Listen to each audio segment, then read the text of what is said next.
अगर आप बैंगलोर में नए आए हैं और आपको मन है कि मैं कृष्ण भगवान जी के दर्शन करूं किसी मंदिर में जाके, तो मैं आज आपको गाइड करती हूं कि कौन सा मंदिर होगा जहां पे आप जा कर के कृष्ण भगवान जी को दिल से फील कर सकोगे। उनको देखते ही आपकी आत्मा जैसे पवित्र हो जाएगी। तो मैं आज बात कर रही हूँ इस्कॉन टेम्पल राजाजी नगर की। वैसे तो 2 इस्कॉन टेम्पल हैं, पर मैं आज जो डिटेल शेयर कर रही हूँ वो इस्कॉन राजाजी नगर की है, जो कि यशवंतपुर के पास पड़ता है। मैं इसका सारा डिटेल टेक्स्ट में भी डाल दूँगी। तो अगर आपको जाना है किसी दिन, तो वीकेंड में जाओगे तो बहुत ही भीड़ होगी, हमेशा ही वहाँ भीड़ होती है। मैं आपको सजेस्ट करूँ कि आप वर्किंग डे में किसी दिन आप छुट्टी लेकर के, या वैसे भी आप जा सकते हो जिस दिन आपका नहीं, आप फ्री हो जिस दिन वर्किंग डे में। तो अब मैं इसलिए कह रही हूँ क्योंकि उस दिन ना बहुत कम रश होता है और आप सही से आरती वगैरह परफॉर्म कर पाओगे और दर्शन कर पाओगे। अपने दिल की इच्छा और जो भी मन्नत है वो मांग सकोगे, थोड़ी देर वहाँ बैठ सकोगे शांति से। मुझे लगता है हम लोग मंदिर इसीलिए जाते हैं कि हम अपने भगवान से कुछ देर बातें कर सकें, मिल सकें, राइट।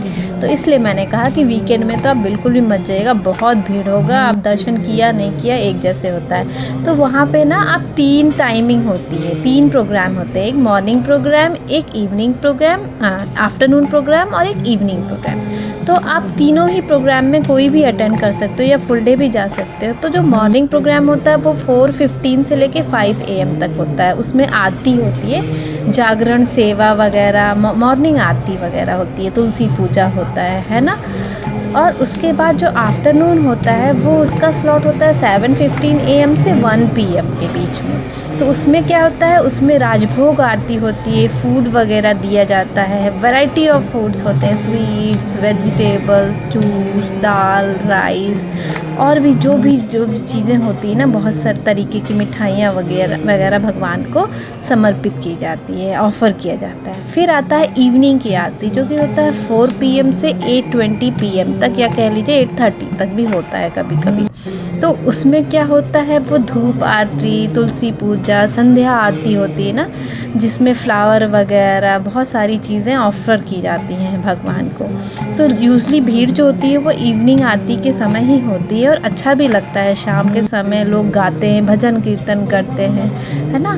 तो अगर आपको जाना है इवनिंग में ऑफिस के बाद भी, तो आप 4:15 PM से 8:20 PM तक का ये आप प्रोग्राम अटेंड कर सकते हो, जो कि इवनिंग प्रोग्राम में आता है।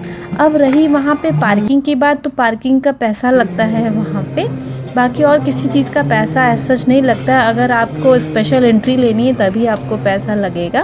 कुछ 500 कुछ ऐसे होता है उनका, वो आपको स्पेशल एंट्री देते हैं, पास होता है।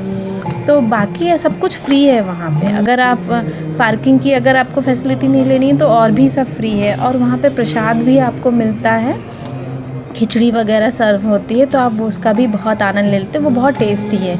आप जाओगे ना तो आपको बहुत अच्छा लगेगा सच में। अगर आप भीड़ नहीं है ना, और वीकेंड या कोई फेस्टिवल वगैरह नहीं है ना, तो आप जाओगे वहाँ, कुछ देर बैठोगे, कीर्तन भजन करोगे, सबको देखोगे, श्रद्धा में लीन सब लोगों को, आपको बहुत अच्छा लगेगा। तो अगर आप बैंगलोर में नए हो तो मैं आपको सजेस्ट करूँगी कि आप इस्कॉन टेम्पल ज़रूर एक बार होके आइए। आपके सिटी में कौन से कृष्ण भगवान जी का टेम्पल बहुत फेमस है और लोग श्रद्धा विश्वास भक्ति से वहाँ ज़रूर जाते हैं और बहुत भीड़ होती है? मुझे कमेंट में ज़रूर बताइएगा। मैं भी जानना चाहती हूँ कि मैं कृष्ण भक्त हूँ, तो मुझे बहुत इंटरेस्ट होता है कि आपके सिटी में या इंडिया में कहाँ कहाँ पे कृष्ण भगवान जी की भक्ति की जाती है, पूजा की जाती है, श्रद्धालु आते हैं। मुझे कमेंट बॉक्स में ज़रूर बताइएगा। मैं वेट करूँगी कि आपके सिटी में कौन सा कृष्ण मंदिर बहुत फेमस है।